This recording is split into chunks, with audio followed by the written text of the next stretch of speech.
Imaginemos por un instante la escena de una boda perfecta. Es sacada de otra época. El gran banquete ha terminado, los invitados se han retirado a sus casas tras celebrar por todo lo alto, Ujú.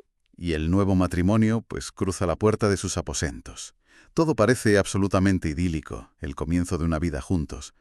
Pero, escondida en lo más profundo del colchón, cosida en secreto entre la tela del lecho nupcial, hay una aguja.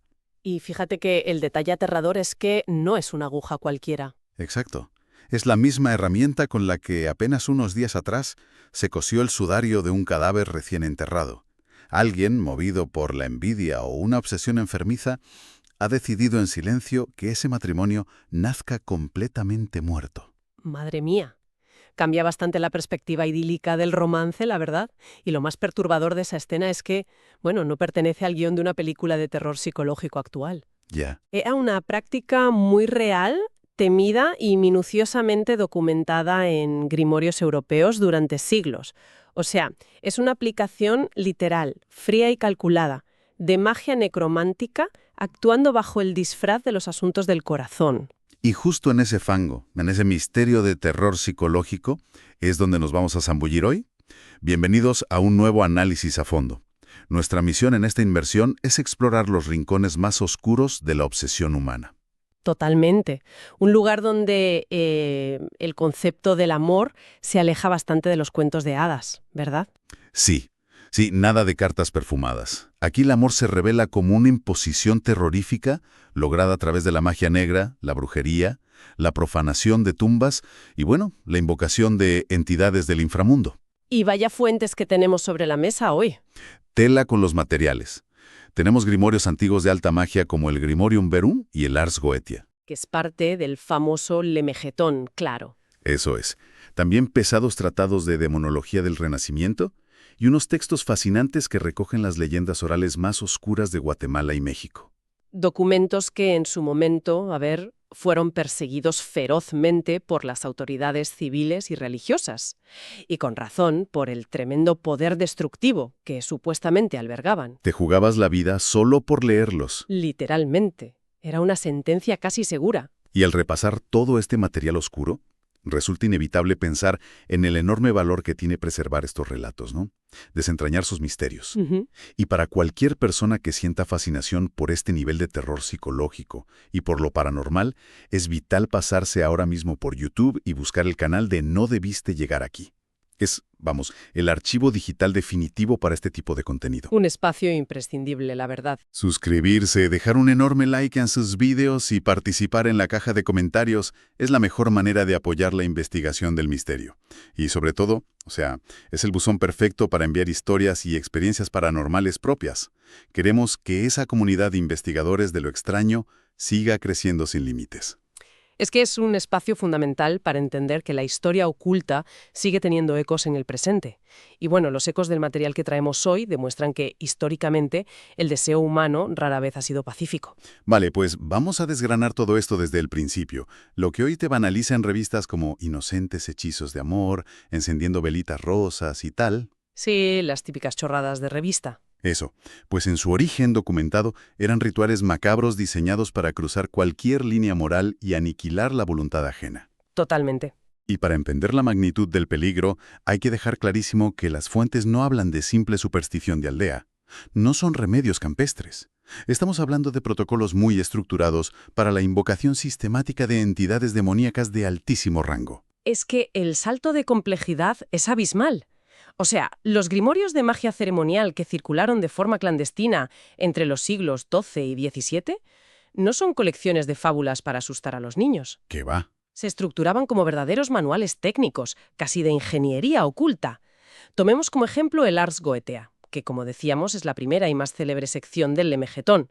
Este texto detalla el perfil de 72 demonios, con una precisión asombrosa. Sí, te dice absolutamente todo sobre ellos. Claro, cataloga sus rangos jerárquicos, si son duques, reyes o presidentes del infierno, el número exacto de legiones de espíritus que comandan y sus áreas de especialidad. Todo está, tabulado a la perfección. Y revisando esos catálogos infernales en nuestras fuentes, destaca una entidad muy particular. Se menciona tanto en el Grimurium Verum como en las clavículas de Salomón. Su nombre es Brulefer. Brulefer. Lo que me llama muchísimo la atención es que, uno esperaría invocar a un gran duque del infierno para ganar una guerra o encontrar tesoros ocultos, ¿no? Pero la oficina de Brulefer, su departamento específico, es inspirar amor y forzar a que los hombres sean amados por las mujeres que él tiene bajo su yugo. Es fascinante y aterrador a la vez, porque la invocación de entidades como Brulefer requería una rigidez ritualística extrema, y ahí es justo donde la magia revela su cara más fría. Las fuentes son tajantes, o sea, no basta con recitar unas palabras al aire. No, hay que seguir el manual al pie de la letra. Exacto. Para que la entidad reconozca la autoridad del invocador, éste debe portar el sello personal del demonio. Pero ojo, el soporte y la tinta no pueden ser ordinarios. El sello debe estar trazado con la propia sangre del practicante. O, según apuntan los textos, con sangre de tortuga marina. Fíjate en ese detalle. Es que ese es un detalle que me dejó pensando un buen rato. O sea, ¿de dónde saca un ocultista europeo sangre de tortuga marina? ¿Y por qué esa exigencia tan maravillosamente específica? Pues, a ver, en la alquimia y el esoterismo de la época, los animales longevos y ligados a las profundidades del océano simbolizaban fuerzas primordiales, corrientes emocionales abismales que son muy difíciles de dominar. Vale, tiene sentido. Exigir esa sangre era una forma de anclar el ritual en energías antiguas, y el protocolo es verdaderamente asfixiante. El sello, dibujado con esa sangre, debe incluir la primera letra del nombre y apellido del practicante encerrada entre dos semicírculos perfectos. Madre mía, la precisión. Y para amplificar el espectro de poder, las instrucciones recomiendan grabar este carácter mágico en una piedra preciosa, preferiblemente una esmeralda o un rubí. Entiendo que por la dureza o quizá por el valor económico de la piedra, ¿no? Más bien por su matriz cristalina. Las gemas se consideraban las baterías del mundo antiguo. Se creía que el rubí, en particular, podía retener y emitir la frecuencia vibratoria de las entidades con una eficacia que el pergamino jamás lograría. ¡Ostras! Y para coronar el nivel de dificultad, todo este proceso de tallado y consagración debe ejecutarse sin margen de error en el día y la hora astrológica de Marte. Y aquí es donde todo el concepto me parece una locura fascinante. Ver este nivel de matemáticas y astronomía aplicadas a algo tan instintivo y caótico como es el amor. Ya ves, Exigir el uso de piedras preciosas, tintas biológicas y, sobre todo, alinear el ritual con el planeta Marte. A ver, Marte es el dios de la guerra, de la agresión y la conquista militar. Utilizar la energía de la guerra para un hechizo amoroso me hace deducir que esto parece, no sé, un contrato legal corporativo para invadir el territorio mental de otra persona. esa deducción da en el núcleo del asunto. Revela que el objetivo subyacente del hechicero no tiene absolutamente nada que ver con el romance o el afecto mutuo. Claro. El amor real es orgánico, vulnerable y requiere reciprocidad, y el mago negro detesta esa incertidumbre. Al sistematizar la magia con reglas tan mecánicas y alinearlas con la conquista marciana, lo que busca es establecer un sitio militar sobre la psique de su víctima. Qué fuerte. Quiere la garantía blindada de que el libre albedrío del otro será aplastado por una fuerza superior. No se busca un compañero, se busca un rehén bajo contrato. Es transformar el deseo en una anulación total del ser humano. Y claro, si la magia negra proporcionaba las herramientas para someter a alguien de esta manera, el paso evolutivo en esta espiral de toxicidad es destruir a cualquier posible competencia. Totalmente. Aquí es donde nuestras fuentes nos introducen de lleno en la magia destructiva, motivada puramente por la envidia. Retomando la imagen con la que empezamos el programa, los métodos descritos en el diccionario de los demonios para arruinar matrimonios ajenos superan cualquier límite moral. Es que entramos en el terreno de las maldiciones físicas y la necromancia de proximidad. El autor de ese tratado del siglo XVI documenta prácticas aberrantes y advierte repetidamente que duda sobre si ponerlas por escrito. Porque sabe lo que tiene entre manos. Claro, es consciente de que está entregando armas de destrucción masiva a nivel doméstico. Y el arma estrella en ese arsenal del terror eran las agujas sacadas de los sudarios de los cadáveres. Las fuentes explican que el hechicero sobornaba a los sepultureros para conseguir las agujas exactas con las que se había cosido la tela mortuoria de un muerto reciente. Escalofriante. El propósito macabro era esconderlas en el lecho nupcial para, y cito textualmente, hacer impotentes a unos recién casados. A esta maldición se le llamaba anudarles la agujeta y buscaba imposibilitar físicamente que se consumara la unión. Y las implicaciones de esto en aquella época iban mucho más allá de un simple problema de intimidad en la pareja. Ya te digo, En los siglos donde circularon estos textos, un matrimonio que no se consumaba era legal y religiosamente nulo. No era solo un bloqueo físico, era la destrucción de la reputación social, la anulación de alianzas familiares y la ruina económica de ambas partes. El hechicero estaba detonando los cimientos enteros de la vida de esas personas. lo que intento comprender es la mecánica invisible de la maldición. En la mente del mago negro, ¿por qué robar específicamente la aguja de un difunto? Entiendo que debe estar ligado al concepto de la magia simpática. Ujú. Esta idea antigua de que los objetos absorben y contagian las propiedades de aquello que tocan, Exactamente.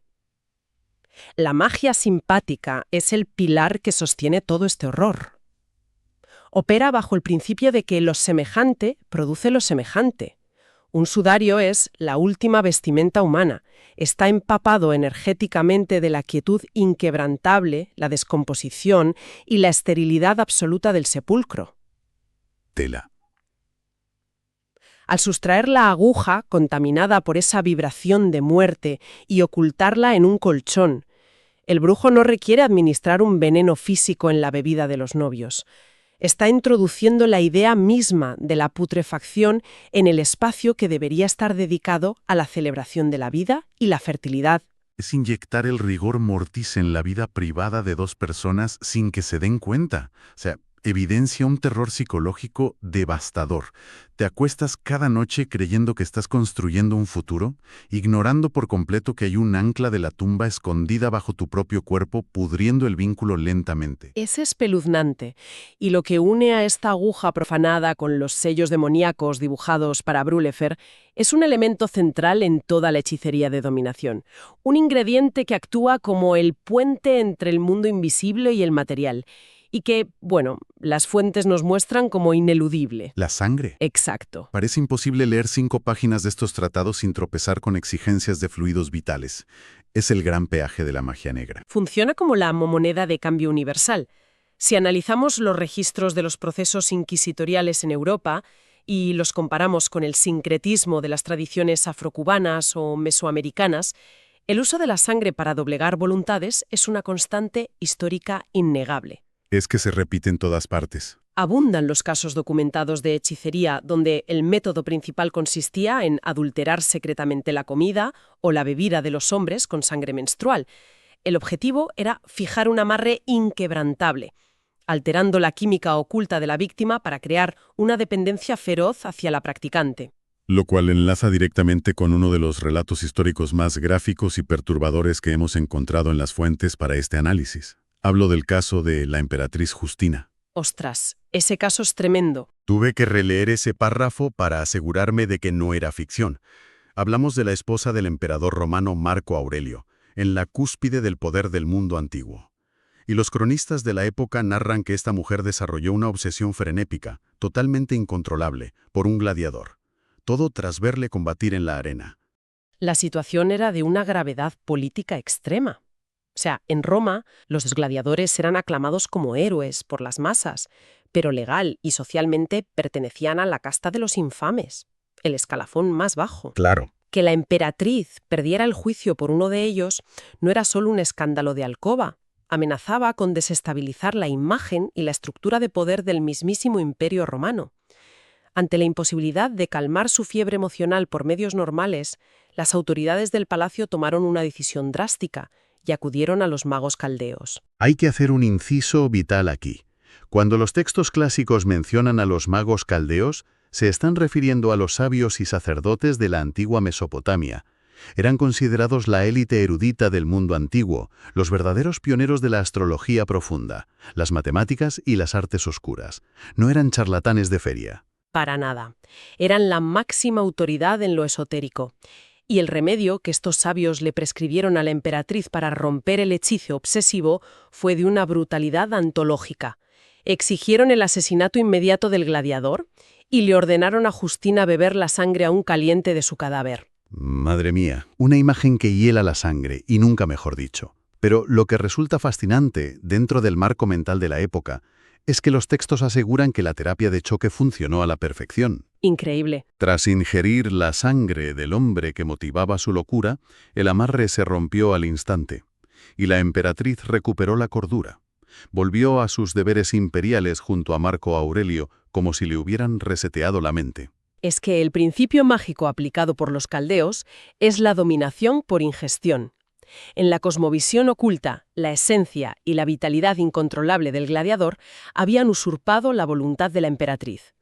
Al destruir el recipiente físico original y obligarla a devorar y asimilar esa fuerza vital, ella reclamaba la soberanía sobre su propia psique, es decir, destruyó su obsesión consumiéndola. Todo esto me lleva a formular una teoría sobre la mecánica real de la magia de sangre en estos contextos.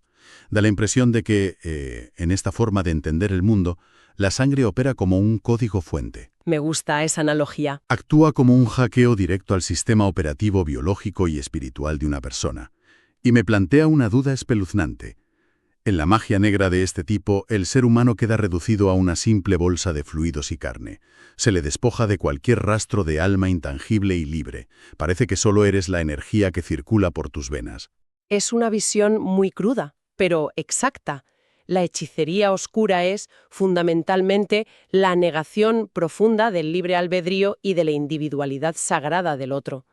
La sangre codifica la identidad, el linaje y el espíritu. Claro. Al ingerirla en un acto ritual, como hizo Justina para curarse, o al forzar a otro a consumirla sin su conocimiento en un amarre, el hechicero está canibalizando la esencia de su víctima.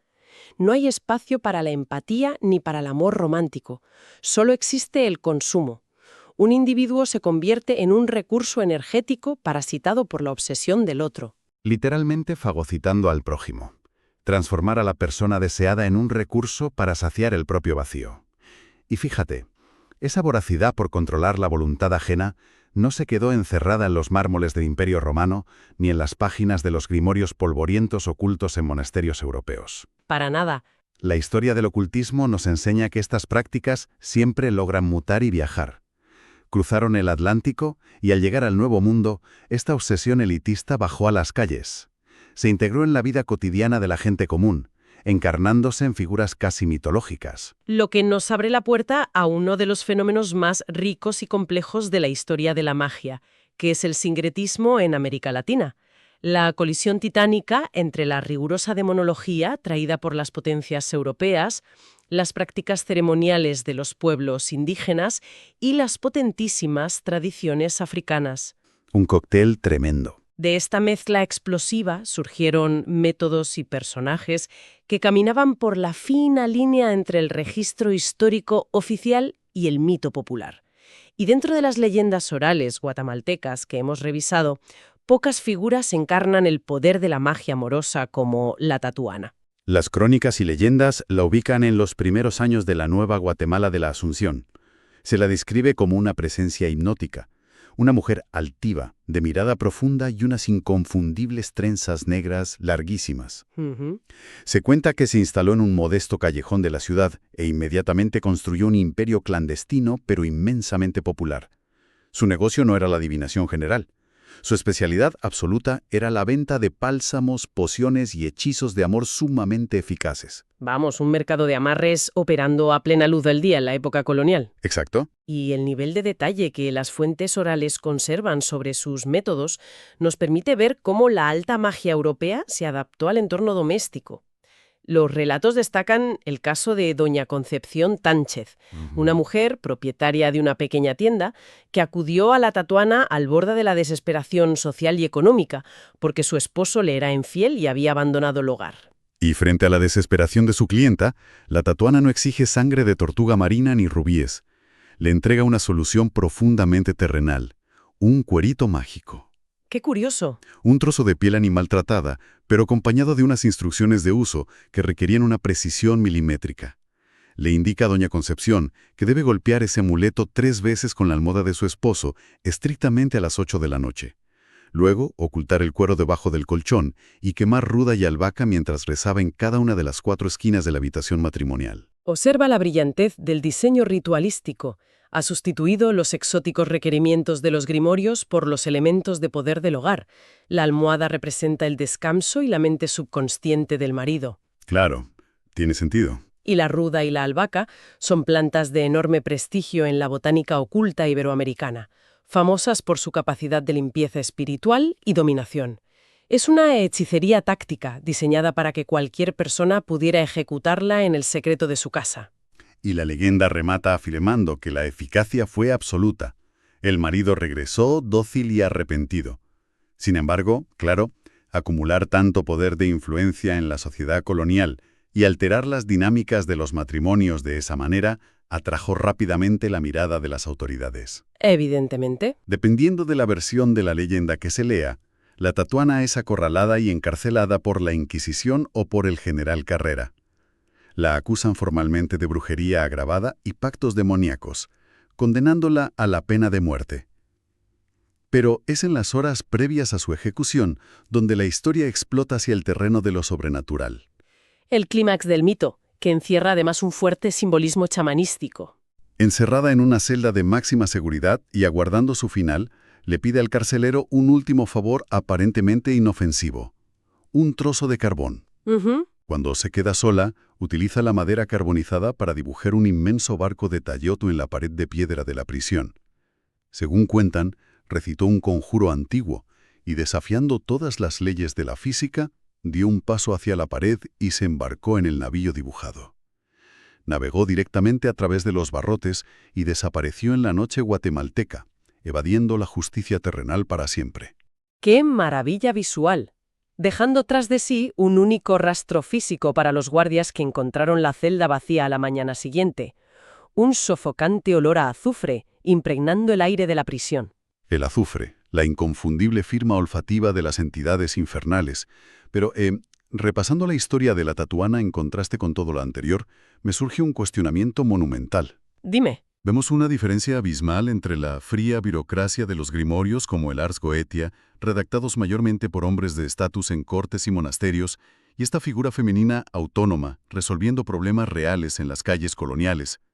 A la luz del análisis, ¿es la Tatuana verdaderamente una emisaria de la magia negra y un peón del infierno? ¿O estamos ante un mito diseñado para castigar la rebelión, la astucia y el poder femenino en una sociedad colonial que sentía un terror absoluto ante la independencia de la mujer? Pues, a ver, esa es la dualidad maestra del mito. La Tatuana actúa claramente como una figura de resistencia. En una sociedad donde la mujer dependía totalmente de la estructura matrimonial, ella ofrecía soluciones operativas, agencia propia y una vía para que las esposas abandonadas recuperaran el control de su entorno. Ejercía un poder social enorme, que operaba completamente al margen de las directrices del Estado y la Iglesia. Amenazando el orden patriarcal, claro. Totalmente. Proveía herramientas para subvertir el sistema desde las sombras de la alcoba. Y exactamente por eso, el aparato del poder oficial necesitaba desactivarla. Y el mito se encarga de empaquetar esa independencia femenina bajo la terrible etiqueta del satanismo.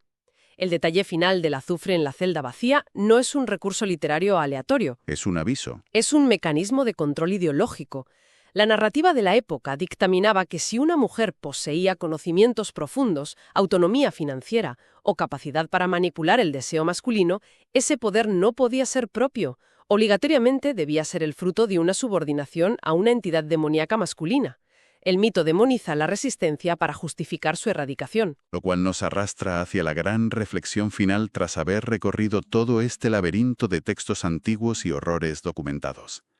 Hemos sacado a la luz grimorios regulados por tránsitos planetarios, sudarios profanados para asesinar la fertilidad ajena, emperatrices romanas consumiendo a sus amantes y brujas coloniales navegando en barcos de carbón para escapar del fuego. Menudo viaje. Y tras destilar todo este conocimiento, el gran aprendizaje emerge con crudeza. El terror genuino de estos rituales no reside en criaturas aladas aguardando en la oscuridad, ni en los ecos del latín antiguo. El terror absoluto reside en la arquitectura de la propia mente humana y en su inagotable capacidad de perversión. Totalmente de acuerdo. El abismo siempre es y será la psicología humana. La verdadera monstruosidad de estos compendios no radica en los ingredientes físicos ni en la geometría de los sellos protectores. Radica en la fría intención de quien decide llevarlos a cabo. Eso es.